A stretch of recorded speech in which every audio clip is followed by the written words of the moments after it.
Hello, everybody, and welcome back to another Overwatch League fan thoughts and analysis video. Today, we will be taking a look at the Houston Outlaws. They finished the 2019 season with a 9-19 record and minus 22 differential. They are, of course, a very interesting team based on what we've seen for them from the past two seasons, and they've had a very interesting offseason so far. To start, I'll talk about the big thing with Houston Outlaws, which is that they are now a team officially and finally under new ownership. Obviously, originally, they were owned by Optic Gaming. Optic Gaming was then purchased by Immortals, which is the organization that owns the LA Valiant. No organization can own two different teams in the Overwatch League, so they had to sell the Outlaws to another ownership group, and they did that with the Beasley Media Group now acquiring the Houston Outlaws. So what does this mean? Well, the biggest thing it means is that this means that most likely the Houston Outlaws are going to have an organization that are actually going to give them resources and are going to actually care about them. A big part of the Houston Outlaws team history has been the fact that they just have been an organization that their ownership doesn't really care about. Obviously Optic got purchased by another group. They just kind of fell apart. The guy who created Optic left the organization. So clearly the organization was just not doing well. They were falling apart. They bought this team, and it just didn't go as well as they had wanted, and the organization itself fell apart. They weren't getting the resources. Now you have an organization who will actually put in the money, put in the resources to help this team grow, to help this team improve. And I'm really interested to see how it goes. And if I remember correctly, I believe that this is the same organization that owns Renegades. If I'm not mistaken. Yes. So they own Renegades. So there's a lot of good things there, which is pretty big. So the ownership change is definitely a big thing for the Houston Outlaws, and that should definitely help them out. But let's take a look at their roster and their changes and all that kind of stuff, because that is what we're here about more than anything else.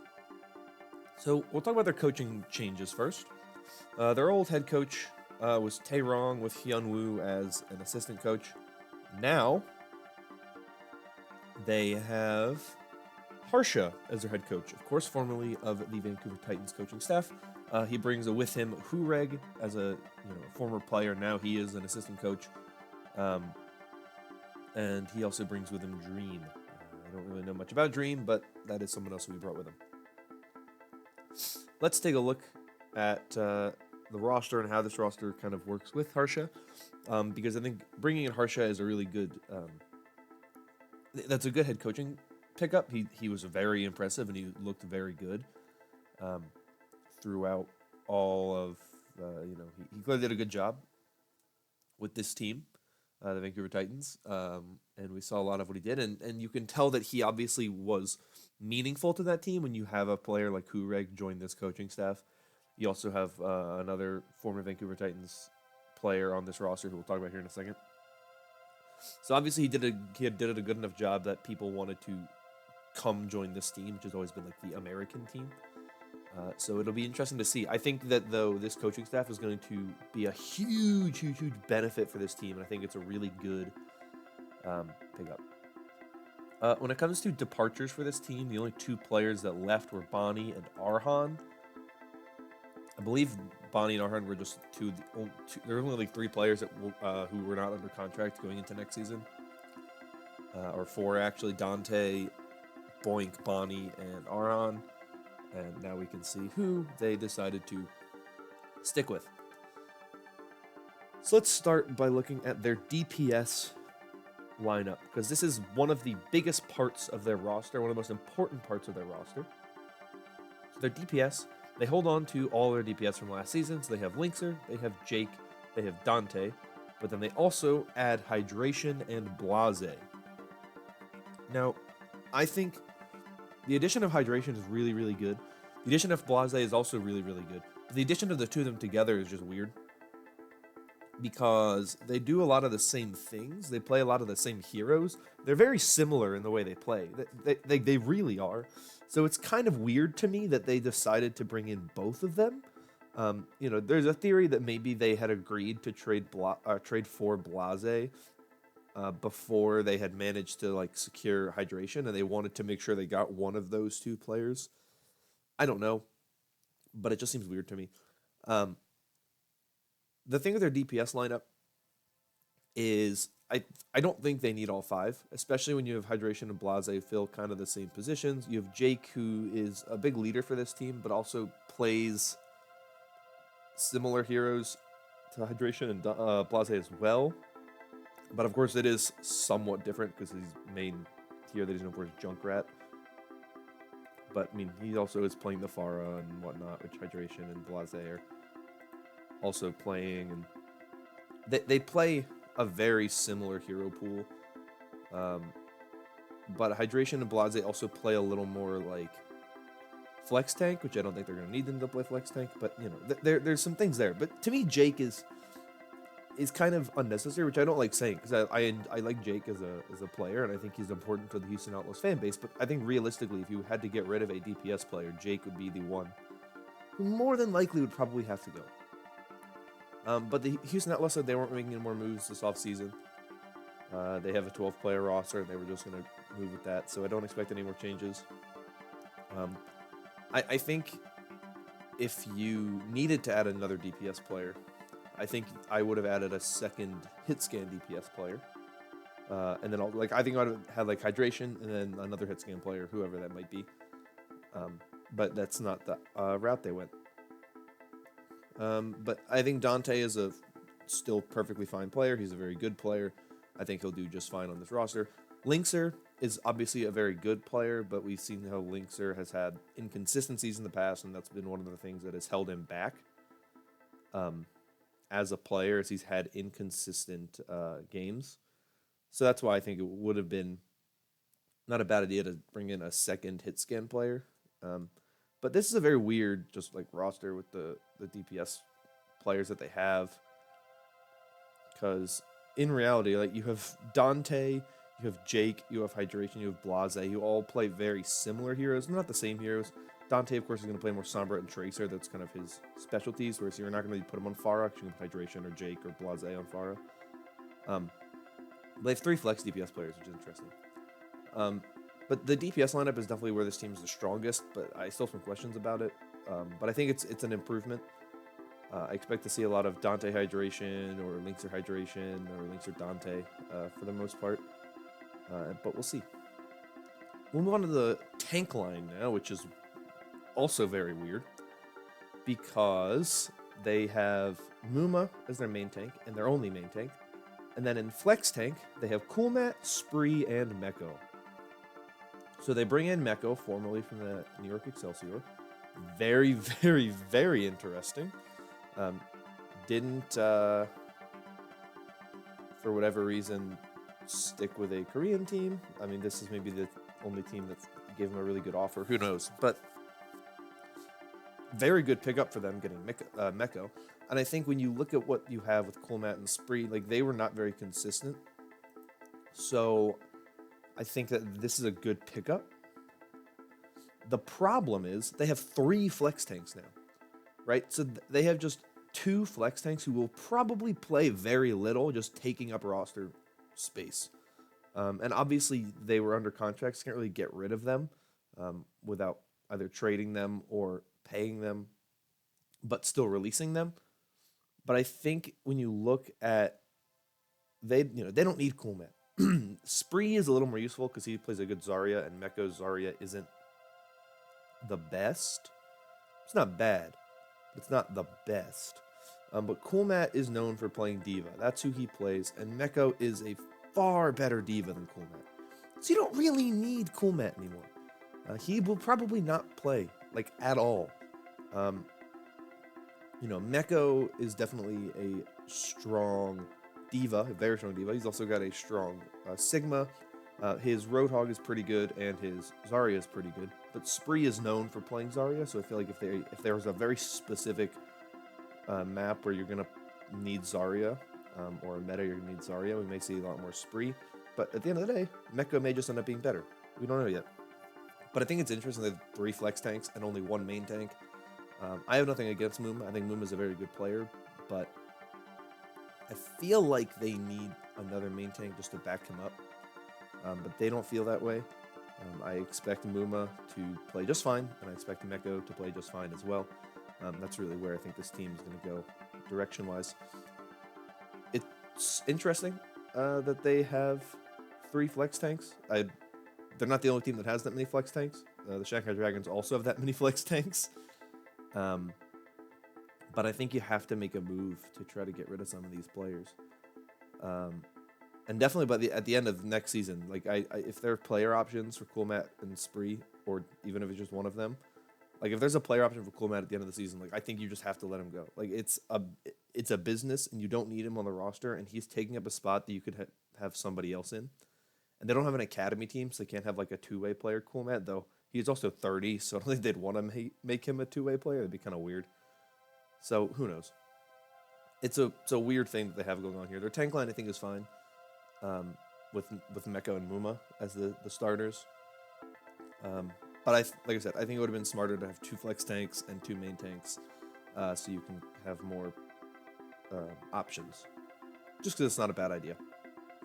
Finally, the support line, which is interesting as well. You have Boink as your main support, and you have Raucous and Repel as your flex supports. So I actually, when I looked at this team, right, on paper, before they even went into the offseason, I had two spots on this roster that I thought were their 2 biggest needs. A flex tank and a main support.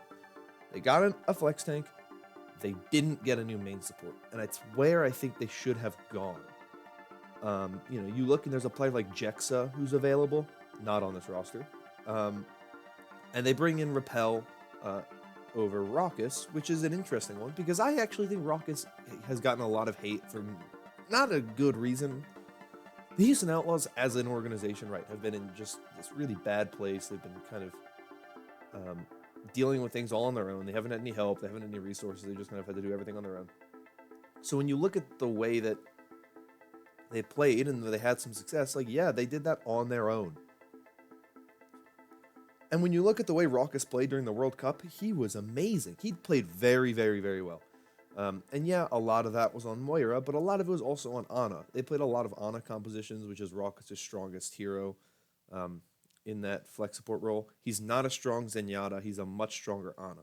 So Raucous, to me, wasn't the problem that this team needed to fix. They needed a new flex tank, and they needed a new main support.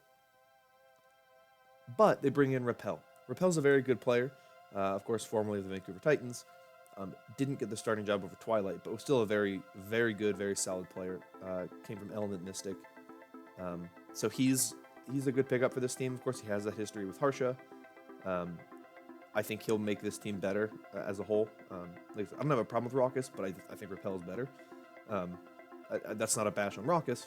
I just think Repel is the better player. So I think he will help make this team better.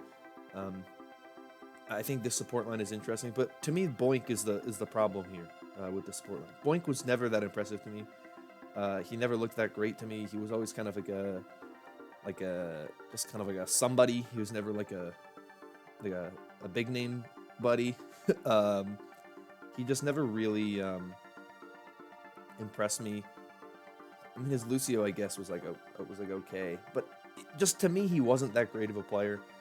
And I think you could have found a better main support, especially when you look at someone like Jexa, who is not even on a roster right now. For all we know, I mean, he might have gotten signed by somebody. I hope he did, because he's a really good player who just didn't get a lot of playtime with the Seoul Dynasty. But I think they definitely, made a mistake in a way with this team, because they have 12 players, but I don't think they addressed all of their needs. And it's just a problem of the fact that they have 3 flex tanks, they have 5 DPS players. Like, they have more players than they need in a couple of spots. You could, if they had 1 less flex tank player and 1 less DPS player, they could have another main tank and another main support, and I think they would be in a much better position going forward. But I don't think this team's in a bad position. I think this team actually improved a lot. I think they addressed some of their biggest needs, and their biggest need was flex tank. Hands down, their biggest need was flex tank. That was their weakest position. You could tell. I mean, last season they were switching between Spree and Cool Matt all the time, and it was just very awkward and uncomfortable. And you're just like, this doesn't look good. This team doesn't look like they know what they're doing. So now they have a flex tank. That's kind of the anchor that they needed to establish right here, right now. They added a new flex support. They added 2 new really good DPS players who will help them really kind of get where they need to be and get really, really good. And that's what you just have to have, I think. I think there's a lot of really strong things with this team. They did a lot of really great things. They did a lot of things to really help this team and benefit this team. And I think they did a lot to improve it. And I think part of what they did and what they did well was they added some consistency in their DPS role with Hydration and Blase. They added some more consistency in their flex support. They added some more consistency in their flex tank. Flex tank was like a massive improvement. Hydration and Blase are improvements, but they're not as massive of improvements, but they're more consistent, and they're strong players who have played very well. And then you look at Rappel, he's just a more consistent player. I think he has a wider, and he's better on more of the flex support heroes. He's also pretty good on Baptiste, which I don't know if we've seen much of Boink or Raucus play Baptiste. So there's that. But it's, to me, they improved their roster, and they're in a division I don't think is too tough, which is good for them. I don't think Florida and Washington are looking that great. I've talked about them, over the past couple weeks. I don't think they're looking like they're going to be incredible players, and I don't think they're incredible teams that are going to really dominate. Atlanta and Philly will be a little tough for this team, but I think when you look at Houston, they've always played pretty well against Philly, and so I expect that to be somewhat similar. I don't expect that to be a big change. So I like this team, and I like what they've done. I think they're going to have a little bit of difficulty doing things super well just because of what they have. And I think that's really the biggest thing, is how are they going to work with some of the weaker things still on the roster, and how are they going to work with the fact that if they find that they need to bring in a player late in the season, they need new support or they need a new tank or something like that, they have 12 players and they have to find a way to figure all that out, because right now they're in a point where you're like, I don't know how they're going to figure all that out, and it's one of the main things they're going to have to do because it's a bit of an issue right now. But that's really my thoughts on this team. I think they look good. I think they've improved, and I think that's the biggest thing with this team, is they've improved. They could have done some more, but I think if I'm the Houston Outlaws and I'm a Houston Outlaws fan, I think it's important to see that they're making moves to improve the team.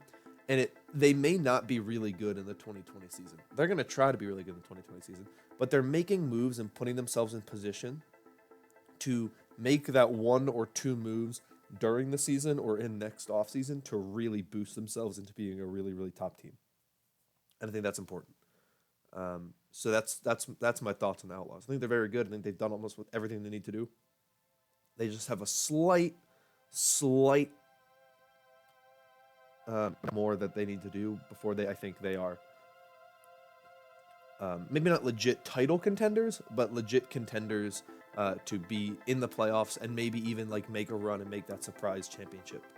But like right now, I wouldn't call them title contenders, but I'd say they're getting close to being playoff contenders if they're not already like play-in contenders. But that's my thoughts on this team. If you enjoyed, consider liking and subscribing. If you want to hear more stuff like this, I've made some more of these already, and then I'm going to keep making these until the start of the season. So consider subscribing if you want more of that. But that is all that I have for you. Thank you so much once again. Hope you all have a wonderful day. Hope you all have a wonderful week, and I will see you all next time. Bye-bye.